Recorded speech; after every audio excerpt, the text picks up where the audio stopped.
sehingga maka jika engkau tidak memiliki sedikit pun dari hati dan akal, ya, jadi enggak tersentuh sama sekali gitu ya, udah diberi gambaran begitu menakutkannya ahwal akhirat, tapi hati biasa aja, ya, nggak ada tuh gentar takut tuh nggak ada, ya, kayaknya ya biasa aja.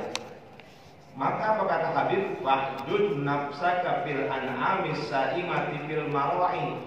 Maka anggaplah dirimu ada di tengah-tengah binatang yang berkeliaran di padang gembala. Apa artinya? Ya udah, itu jadi binatang aja kalau gitu.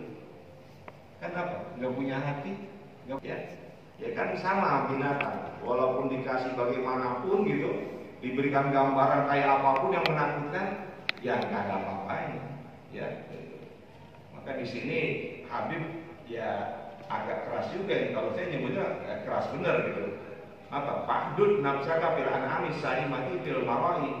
Ya udah, anggap aja dirimu itu termasuk ya binatang-binatang yang berkeliaran di padang gembala. Wal bahaimir raqi'ati fil kalai.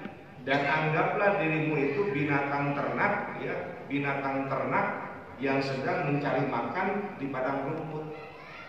Gak punya hati, gak punya akal, sehingga air mata tuh gak bisa. Ahlal qulubi wa dzakkarahum. Maka sungguh Allah Subhanahu wa taala innama khataba ahlal qulubi, sungguh dia itu mengajak bicara hanya kepada ahlul qulub, kepada orang yang punya hati. Wa dzakkarahum, dan mengingatkan mereka, memberikan pelajaran pada mereka.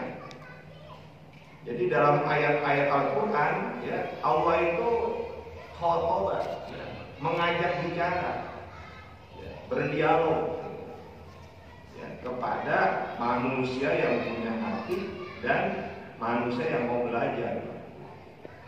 Faqala ta'ala, maka Allah Ta'ala berfirman, inna fi dzalika la dzikra liman kana lahu qalbun aw alqas sam'a wa huwa syahid.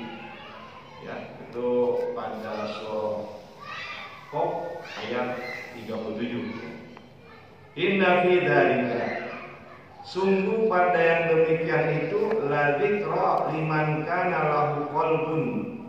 Di situ pakai dua taukid. Yang pertama inna, itu huruf taukid, huruf nasab dan huruf taukid. Yang kedua la dzikra, lamnya lam taukid. Berarti ini sangat sangat kuat penekanannya.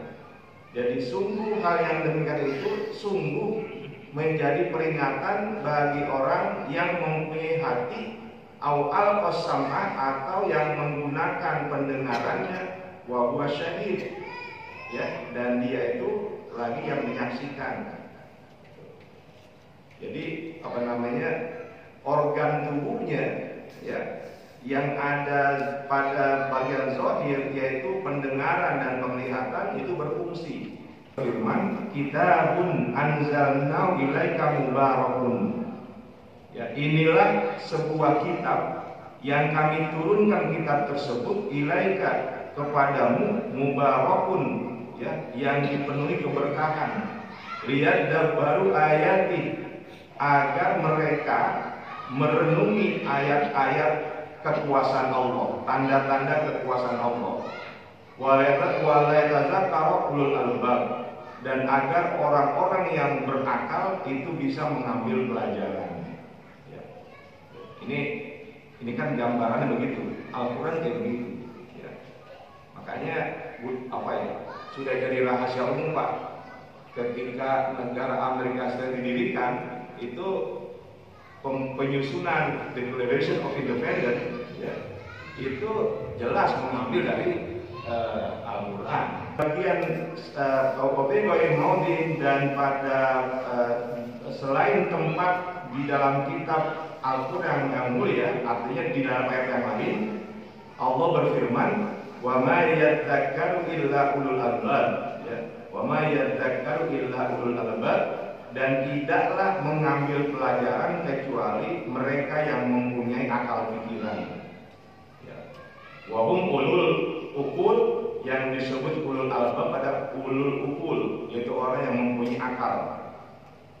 Fanzur kaifa nafat tadakkur an ghairihim, maka amatilah bagaimana Allah meniadakan kepada selain kalangan ulul albab untuk mengambil pelajaran. Jadi ayat ini, wa may yadzakkaru illa ulul albab, yang Allah ajak untuk mengambil pelajaran dari kitab suci hanyalah orang yang mau berpikir. Hanya itu. Allah menyingkirkan,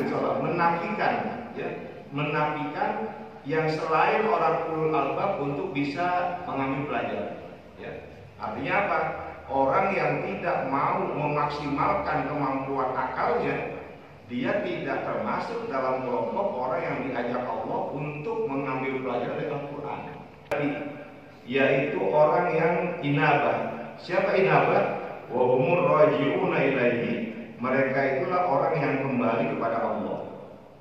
Jadi orang yang yang kembali kepada Allah.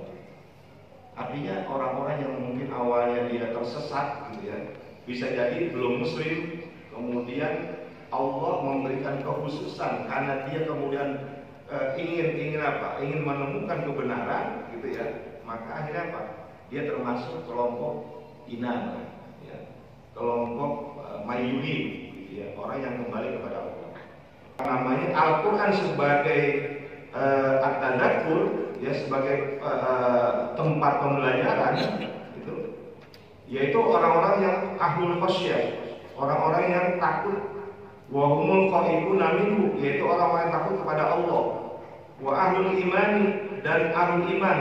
Wa humul musaddiquna bihi wa bi rasuli wa bi wa'dihi wa wa'idi, yaitu mereka yang membenarkan wujudnya Allah, membenarkan Rasulnya, membenarkan janji Allah, dan membenarkan ancaman Allah. Jadi yang Allah istimewakan itu satu ulul albab, yang kedua al-munib, yang ketiga alul khasyah, yang keempat alul iman. Itu orang-orang yang memang Allah khususkan yang bisa mengambil pelajaran dari Al-Quran. Waladzi yuriikum ayatihi wa yunazzilu lakum minas samai rizqan wa ma yatadzakkaru illa may yunib. Nah, ini yang pertama. Dialah Allah yang memperlihatkan tanda-tanda kekuasaannya kepadamu, wa yunazzilu lakum minas samai rizqan, dan dialah yang menurunkan rezeki untukmu dari langit, wa ma yatadzakkaru illa may yunib, dan tidaklah mengambil pelajaran dari semua yang disebutkan tadi illa may yunib, kecuali orang yang kembali kepada Allah Subhanahu wa taala. Itu inabah. Allah Ta'ala berfirman, fadzakir in nafa'atiz dzikra, maka teruslah berikan peringatan, in nafa'atiz dzikra, karena peringatan itu memberikan manfaat. Saya zakaru may yakhsha, maka orang yang takut kepada Allah akan mengambil pelajaran. Satu, kedua, tadi inabah, yang kedua ahlul khasyah.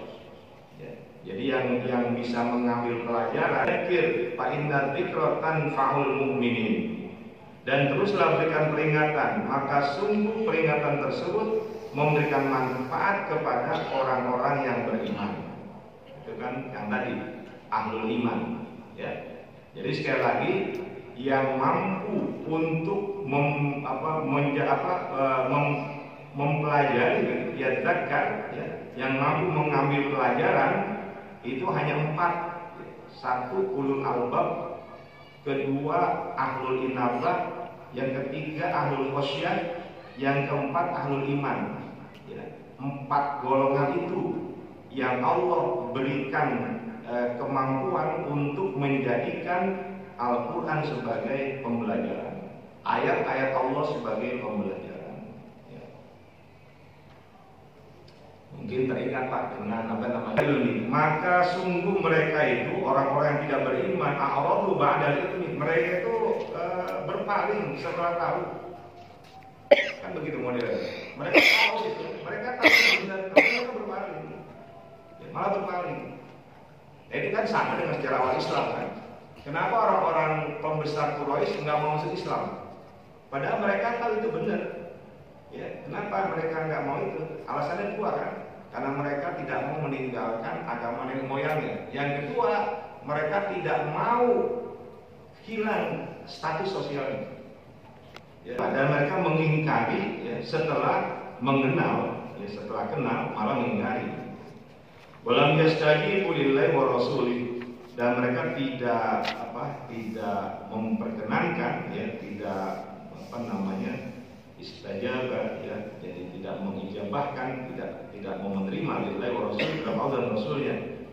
Wa qalu, dan mereka mengatakan dalam ayat ini, qulubuna fi akinnatin, hati kami ini udah tertutup, mimma tad'una ilaihi, ya, dari apa yang engkau dakwakan kepada kami, ya, ilaihi, ya, kepada jalan Allah.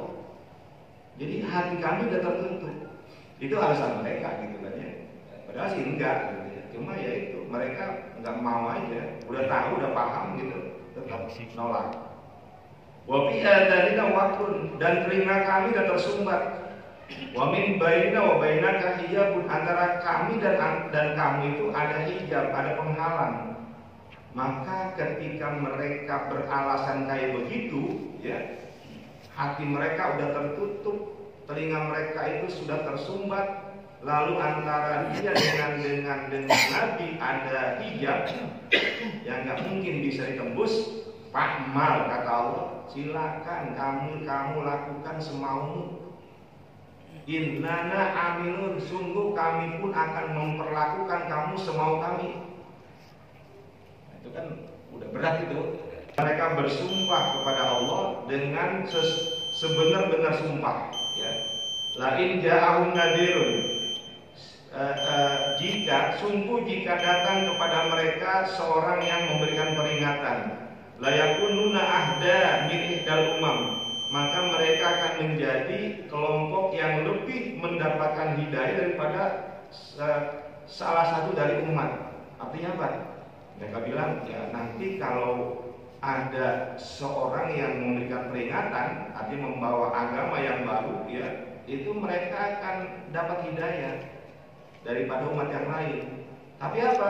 Walamma ja'ahum nadirun, ketika ada seorang yang memberi peringatan datang kepada mereka, mazadahum, ya, tidaklah menambahkan kepada mereka illa nufura, kecuali semakin jauh. Ya, jadi sumpahnya main-main aja itu, ya. Kata mereka, nanti deh kalau ada orang yang memberikan peringatan, gitu ya, kami pasti akan menjadi orang yang paling dapat hidayah di antara banyak umat.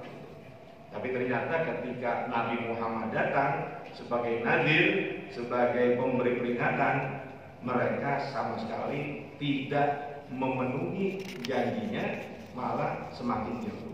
Tidak seperti itu. Ya, ini dia pahami oleh Bapak dan saudara semuanya. Ya. Walaupun agak berat, memang saya yakin agak berat, ya, masalah ini, ya. Dan kepada Bapak semuanya, ya, mohon maaf kalau ada banyak yang tidak sempurna yang saya sampaikan di sini, baik bacaannya maupun takrir penjelasan kitab ini, semata-mata karena keterbatasan kemampuan saya, dan bila mana ada yang salah, yang keliru, mohon untuk dikoreksi dan diperbaiki. Wallahu a'lam bishawab. Wassallallahu alaihi wasallam. Walhamdulillahirabbil alamin.